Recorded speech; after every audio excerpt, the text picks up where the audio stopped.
네, 왼편, 오른편이라는 제목으로 여러분과 함께 말씀을 나누려고 합니다. 네, 오늘 본문의 말씀은 마태복음 25장입니다.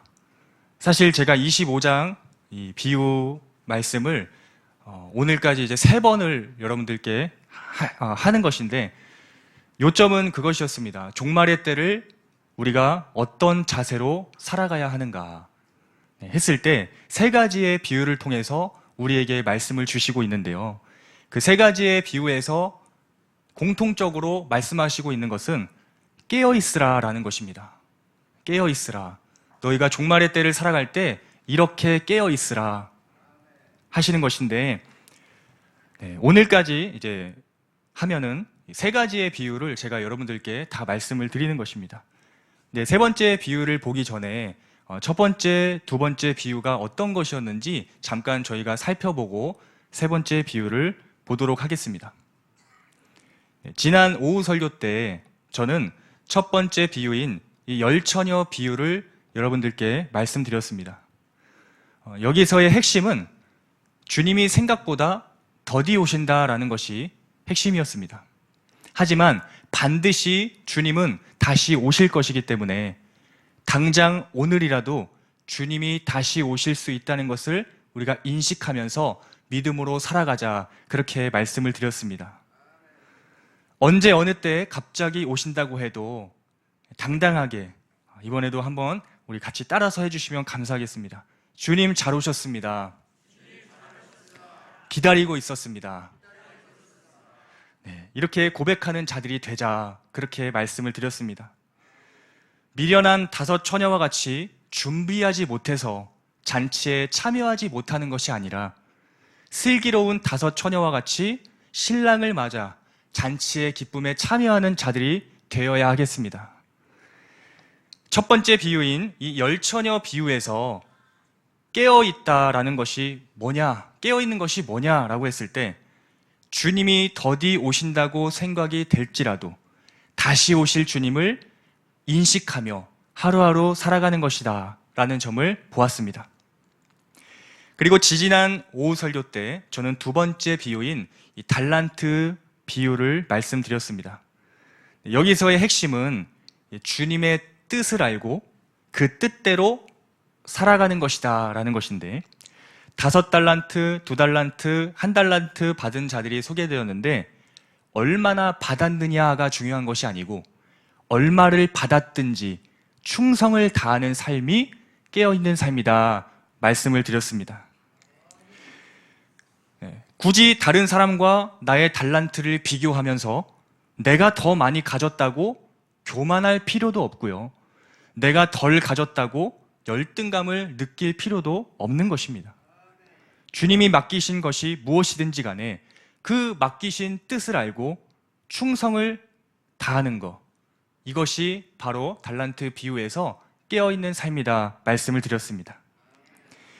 1 달란트 받은 자와 같이 주인의 뜻대로 살지 않아서 바깥 어두운 곳으로 쫓겨나는 것이 아니라 5 달란트, 2 달란트 받은 자와 같이 주인의 뜻대로 순종하여, 이것도 한번 따라해 주시면 감사하겠습니다. 잘하였도다 착하고 충성된 종아. 이 칭찬을 우리가 받아야 할 줄 믿습니다. 이 두 번째 비유인 달란트 비유에서 깨어있는 것이 무엇이냐라고 했을 때, 나에게 맡기신 것에 대한 주님의 뜻을 알고 그 뜻대로 살아가는 삶이라는 것을 우리가 보았습니다. 오늘은 마지막 이 3번째 비유인 양과 염소 비유입니다.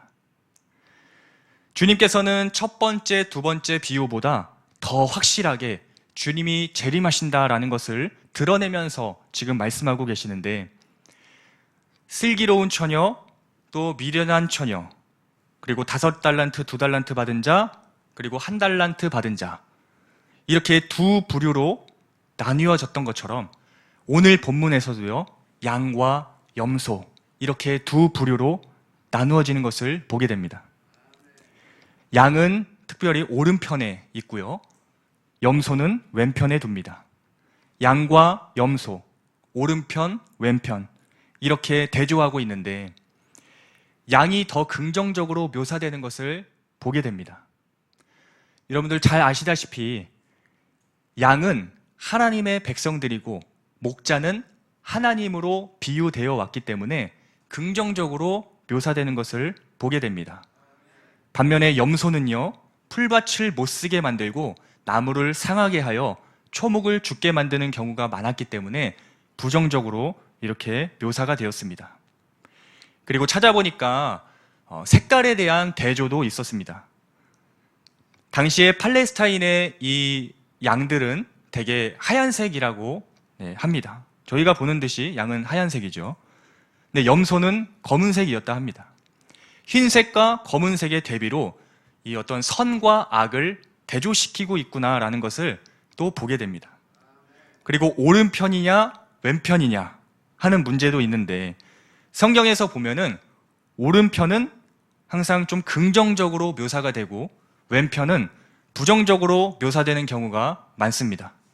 우리가 사도신경을 고백할 때도 예수님께서 전능하신 하나님 어디에 앉아 계신다 고백합니까?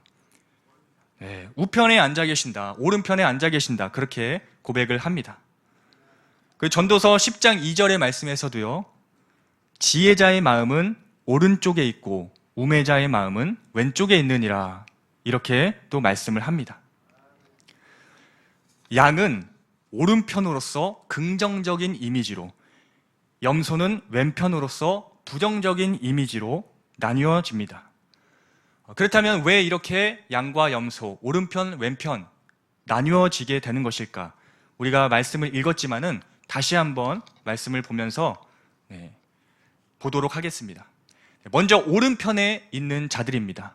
이게 34절부터 40절의 말씀인데 주님께서는 이들에게 말씀하시기를 창세로부터 예비된 나라를 상속받으라 라고 말씀하십니다. 그 이유가 무엇입니까? 제가 읽진 않겠지만 주님께서 줄일 때 먹을 것을 주었고 목마를 때 마시게 하였고 나그네 되었을 때 영접하였고 헐벗었을 때 옷을 입혔고 병들었을 때 돌보았고 옥에 갇혔을 때 와서 보았다라고 말씀하십니다. 그랬더니 오른편에 있는 자들이 뭐라고 이야기합니까? 제가 언제 그랬습니까? 이렇게 고백을 합니다. 주님께 나는 그렇게 대접한 적이 없습니다. 놀라서 물어본 것입니다. 그랬더니 40절 주님께서 충격적인 말씀을 주시는데요. 중요한 말씀이기 때문에 우리 같이 한번 읽어보면 좋겠습니다. 40절의 말씀 우리 함께 읽어보겠습니다. 임금이 대답하여 이르시되 내가 진실로 너희에게 이르노니 너희가 여기 내 형제 중에 지극히 작은 자 하나에게 한 것이 곧 내게 한 것이니라 하시고. 아멘. 지금 오른편에 있는 자들은 내가 언제 주님께 선행을 베풀었습니까? 물었는데 주님께서는 내 형제 중에 지극히 작은 자 하나에게 한 것이 곧 내게 한 것이라고 말씀하시면서 지극히 그 작은 형제와 자신을 동일시하고 있습니다. 여기서 내 형제는 누구일까요? 내 형제라고 했기 때문에 임금의 형제를 또 의미하는데 예수님을 믿어 하나님의 자녀가 된 모든 신자를 가리킵니다. 믿음의 형제인 것이죠. 특별히 믿음의 형제 중에 지극히 작은 자에게 한 것이 곧 나한테 한 것이라고 말씀하시면서 오른편에 있는 자들에게 말씀하시길 영생에 들어가라 그렇게 말씀하십니다. 우리 주님의 눈길이 향하는 곳은 실로 지극히 작은 자들을 향해 있다는 것을 보게 됩니다. 반대로 왼편에 있는 자들은 어떻습니까? 41절부터 45절까지의 말씀인데 주님께서는 이들에게 말씀하시기를 나를 떠나 마귀와 그 사자들을 위하여 예비된 영원한 불에 들어가라라고 말씀하십니다. 그 이유가 무엇입니까? 오른편에 있는 자들과 반대되는 이유겠죠. 왼편에 있는 자들이 또 놀라서 물어봅니다. 저희가 언제 주님이 줄이셨으며 또 목마르셨으며 나그네 되신 것이나 헐벗으신 것이나 병드신 것이나 옥에 갇히신 것을 보고 저희가 언제 공양하지 않았습니까? 역시 주님께서 말씀하시는데 45절도요, 저희가 한 목소리로 함께 읽어보도록 하겠습니다. 네, 읽어보겠습니다. 이에 임금이 대답하여 이르시되 내가 진실로 너희에게 이르노니 이 지극히 작은 자 하나에게 하지 아니한 것이 곧 내게 하지 아니한 것이니라 하시리니. 네, 아멘. 내 형제 중에 지극히 작은 자 하나에게 선행을 베풀지 않은 것이 곧 나에게 한 것과 같다. 그러면서 왼편에 있는 자들에게 영벌에 들어가라라고 무서운 말씀을 하십니다. 실로 하찮게 보이는 소외되고 고난받는 자에게 무신경한 자는 그들의 형제이신 예수를 무시하는 것과 같다라는 것을 보게 됩니다. 이것을 보면서 알 수 있는 것이 무엇입니까? 우리 주님은 믿음의 형제들에게, 특별히 지극히 작은 자에게 은혜를 베푸시는 것을 기뻐하신다라는 것입니다. 심지어 이 문제는 영생과 영벌에 대한 문제까지로 이어집니다. 그만큼 우리 주님은 이웃에 대한 사랑, 이것을 매우 강조하고 있는 것입니다. 따라서 오른편에 있는 자들이란 하나님과의 관계만 소중하게 생각하는 사람들이 아니고 이웃과의 관계도 너무나 소중하게 생각하는 자들입니다. 하나님을 사랑한다고 하면서 이웃에게 우리가 선행을 베풀지 않는다면 이것은 참된 신자의 모습인가 우리가 돌아보아야 합니다. 주님께서 믿음의 형제 중에 특별히 지극히 작은 자 하나에게 초점이 맞춰져 있는 것처럼 우리도 이러한 주님의 시선으로 형제를 바라봐야 할 줄 믿습니다. 노파심에 하나 또 말씀드리고 싶은 것이 있는데, 이 본문 말씀만 딱 가지고 보면은 선행의 여부에 따라서 영생과 영벌이 나뉘어지게 된단 말인가, 그런 부분이 있는데, 계속 이제 목사님께서 말씀하시고 있지만 구원은 믿음으로 얻는 것인데 행함이 그 선행이라는 것이 이 자리에 끼어들 수 있는가, 우리가 의문이 좀 들 수가 있습니다. 하지만 여기서 기억해야 하는 것은 선행은 구원을 얻기 위해서 하는 것이 아니라 우리가 구원받았기 때문에 한다라는 것입니다. 로마 카톨릭 같은 경우에는 의인이 되기 위해서 의로운 일을 행합니다. 근데 저희는 그렇지 않습니다. 저희는 이미 의로운 사람이기 때문에, 예수님의 그 보혈의 피로 의로워졌기 때문에, 의로운 사람이기 때문에 당연히 의롭게 살아가는 것이 우리의 삶이라는 것입니다. 저는 이 비유를 너무나 좋아하는데요. 요한복음 15장에 나오는 이 포도나무와 가지 말씀입니다. 가지가 포도나무에 잘 붙어 있으면 당연히 무슨 열매를 맺게 됩니까? 포도 열매를 맺게 되는 것처럼 신자가 예수님과 연합하여 있다면 그 예수님으로부터 흘러나오는 생명과 그 영향력, 영양분, 이런 것들을 우리가 받으면서, 그 은혜들을 받으면서 예수님 열매를 맺어갈 수 있다라는 것입니다. 그 선행의 열매들, 맺어갈 수 있는 그런 삶을 살아갈 수밖에 없다. 그래서 우리가 하나님으로부터 많은 사랑을 받았습니다. 많은 은혜를 받았습니다. 그러면은 그 사랑을 나에게서만 갖고 있는 것이 아니고 이것이 우리를 통해서 내 주변의 사람들에게 흘러가야 한다라는 것입니다. 또 중요한 말씀인데 우리 같이 말씀을 한번 찾아보면 좋겠습니다. 요한일서 4장 10절 11절 말씀입니다.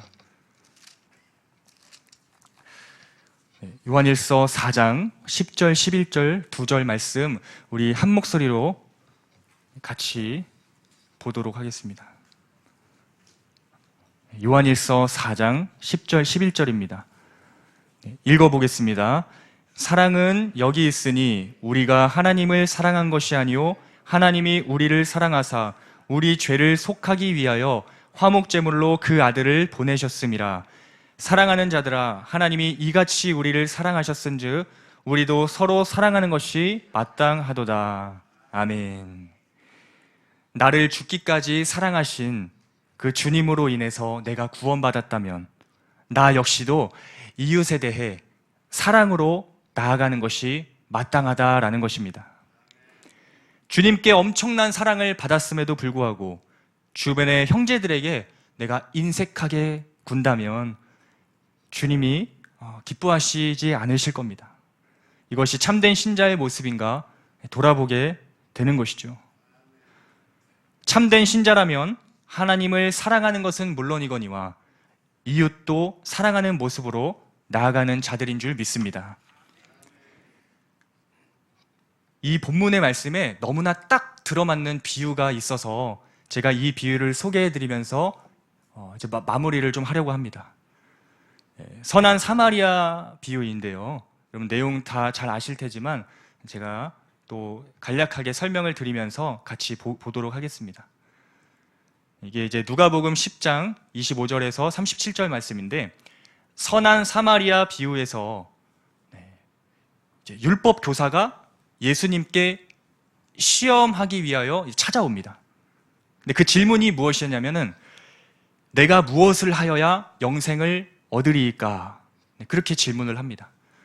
예수님께서 말씀하시기를 하나님을 사랑하고 이웃을 사랑해야 된다. 이렇게 말씀을 주십니다. 여기서 이제 초점은 이웃을 사랑해야 된다. 요 점으로 저는 보려고 하는데요. 이 율법교사가 다음에 질문해요. 그러면 나의 이웃은 누구입니까? 그때 예수님께서 이 선한 사마리아 비유를 통해 그 이웃이 누구인가 말씀을 주시는 것입니다. 내용은 이와 같습니다. 어떤 사람이 예루살렘에서 여리고로 내려가다가 강도를 만났습니다. 거의 죽기 직전까지 비참할 정도로 참담해진 상태에 있는데 세 종류의 사람을 만나게 됩니다. 첫 번째 누구입니까? 제사장을 만나게 됩니다. 제사장은 강도 만난 자를 어떻게 했을까요? 네, 맞습니다. 피해갑니다. 이웃에 대한 사랑의 그 마음이 있는 것인가 의문이 듭니다. 두 번째는 누구입니까? 레위인입니다. 레위인. 강도 만난 자를 어떻게 합니까? 역시 피해갑니다. 여러분, 이 당시에 제사장과 레위인은요, 그래도 하나님과 백성들에게 봉사하기 위하여 성별된 자들이었는데도 불구하고 강도 만난 자를 피해서 가버립니다.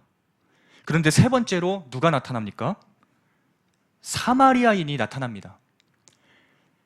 사마리아인은 강도 만난 자를 어떻게 했을까요? 네, 불쌍히 여겨서 돌봐 주었습니다. 심지어 비용이 들면은 내가 그 비용 더 지불하겠다라고 하면서 선행을 베풉니다. 여러분, 사마리아인은 어떤 사람입니까? 여러분 잘 아시겠지만 침략자 아수르의 피가 섞여 있는 민족이라고 해서 유대인들이 상종하지도 않았던 사람들입니다. 그런데 그런 자들이었음에도 불구하고 이 사마리아인들이 강도 만난 자를 도와줬다라는 것입니다. 예수님께서 율법 교사에게 물으시기를 세 사람 중에 누가 강도 만난 자의 이웃이냐? 네, 율법 교사는 자비를 베푼 사람입니다. 이렇게 얘기를 하는데 선한 사마리아인이겠죠. 사마리아인. 예수님은 가서 너도 그와 같이 살아라 하시면서 이 비유가 끝이 납니다. 오늘 본문과 연관하여 볼 때 무엇을 알 수 있습니까? 무늬만 제사장이라고 해서, 레위인이라고 해서, 기독교인이라고 해서 다 참된 그리스도인인가? 아니라는 겁니다. 이웃을 사랑하는 자들이어야겠다. 그렇게 우리에게 말씀을 주시고 있는 것입니다. 이웃에 대하여 선행과 자비를 베푸는 자들이 참된 그리스도인들이라는 것입니다. 애초에 율법 교사의 질문이 무엇이었습니까? 무엇을 해야 영생을 얻겠습니까? 그 질문이었습니다. 오늘 본문 내용으로 비춰보면 누가 오른편에 있는 자들입니까? 그렇게 이어질 수가 있습니다. 그런데 여기서 주님은 이웃을 사랑하여 자비를 베푼 자가 오른편에 있는 자들이라 이렇게 말씀하시는 것입니다. 하나님을 사랑하는 것뿐만이 아니라 이웃을 사랑하는 자가 오른편에 있는 자들이다. 예수님을 믿노라 하고 우리가 이웃에 대하여 선행을 베풀지 않는다면, 특히 어려운 상황 가운데 있는 그 믿음의 형제를 살피지 않는다면 예수님의 사랑을 우리는 진정으로 알고 있는 자들인가? 아니면 현재 예수님의 사랑에서 내가 멀어진 상태는 아닐까? 이런 것들을 내가 지금 이웃을 어떻게 대하고 있는가 살펴보면서 점검할 수 있어야 합니다. 주님께서 우리에게 오늘의 비유를 통해서 말씀하고자 하는 것이 무엇입니까? 이 양과 염소의 비유를 통해 어떤 삶이 깨어있는 삶이라고 말씀하고 계십니까? 주위에 있는 이웃들의 부족함을 돌아보고 사랑으로 채워주는 삶이, 그것이 깨어있는 삶이다 말씀해 주시고 있는 것입니다. 내 이웃을 사랑하라 라는 것이죠. 우리는 모두 나중에 왕의 심판대 앞에 서서, 하나님 앞에 서서 다른 사람, 특히 이 믿음의 형제들에게 어떻게 대했는지 대답해야 할 것입니다. 또한 우리는 모든 불신자들이 예수님의 형제가 될 수도 있다는 것을 생각하면서 그 다른 사람들의 부족함도 채우며 살아가야 할 것입니다. 특히 믿음의 식구들의 부족함을 돌보는 일에 우리의 삶을 드려야 할 줄 믿습니다. 이것이 세 번째 비유인 이 양과 염소 비유에서의 깨어있는 삶이라는 것입니다. 수요일날 공과에서도 저희가 믿음과 해감에 대해서 계속 담임 목사님께서 말씀해 주시고 있는데, 이것도 저희가 같이 한번 보고 제가 말씀을 좀 맺도록 하겠습니다. 야고보서 2장 14절에서 16절 말씀입니다. 함께 우리가 보면 좋겠습니다. 야고보서 2장 14절에서 16절입니다. 야고보서 2장 14절에서 16절. 저희 한 목소리로 같이 한번 읽어보겠습니다. 내 형제들아, 만일 사람이 믿음이 있노라 하고 행함이 없으면 무슨 유익이 있으리요? 그 믿음이 능히 자기를 구원하겠느냐? 만일 형제나 자매가 헐벗고 일용할 양식이 없는데 너희 중에 누구든지 그에게 이르되 평안히 가라, 덥게 하라, 배부르게 하라 하며 그 몸에 쓸 것을 주지 아니하면 무슨 유익이 있으리요? 네, 아멘. 여러분, 세상은 여러 가지 잣대를 갖고 세상의 어떤 기준들을 보면서 그 사람을 판단하고 또 정죄할 수 있습니다. 하지만 우리 교회 안에서는 그런 차별의 모습이 절대 없어야 할 것입니다. 교회는 따뜻해야 하는 것이죠.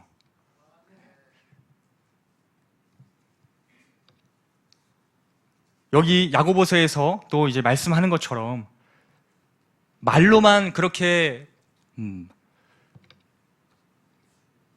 말로만 그렇게 위로하고 우리가 행함이 없다면 그것이 과연 이웃을 향한 사랑이 있다 이렇게 말할 수 있는가?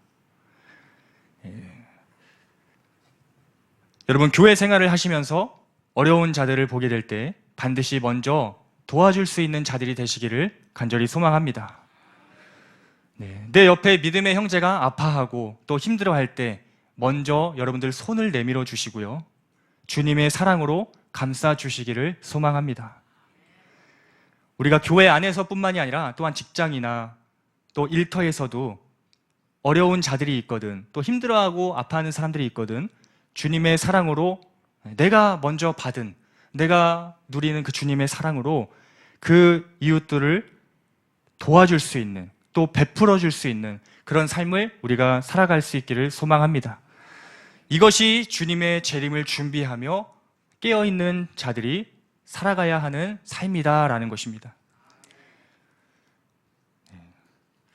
이 말씀을 딱 드리면은 제가 어떤 생각을 했냐면 그러면은 당장 어떻게 해야 되지? 그렇게 혹시 생각하실 수 있지 않을까? 이렇게 막연하게 혹시 생각할 수 있게 되지 않을까라는 생각을 했는데요. 저는 이제 제시를 하나 드리고 싶은 것은 이웃을 위해서 우리가 살아야 된다라는 것을 이 말씀을 통해 봤는데, 그 이웃을 위해서 어떻게 깨어 있으면서 살아야 될까 했을 때 저는 먼저 막 거창한 무엇인가를 막 이렇게 해주고 하는 것보다도 저는 인사부터 먼저 시작하면 어떨까 이런 생각을 했습니다. 인사부터 먼저 건네면서 이웃을 위한 그런 삶을 우리가 살아가는 것이죠. 저는 교회를 보면서 뭐 제 개인적인 생각일 수 있는데 인사 잘하는 사람 치고 이렇게 안 좋으신 분들이 없는 것 같더라고요. 네. 그래서 우리가 이웃에 대해서 어떻게 선행을 베풀며 살아가지 뭐 거창하게 생각하기보다도 먼저 작은 것부터 우리가 실천하면서 나아가면 얼마나 교회가 아름다워질까, 그런 생각을 합니다. 제가 제시를 드리는 것은 인사부터 우리가 밝게 하자라는 것입니다.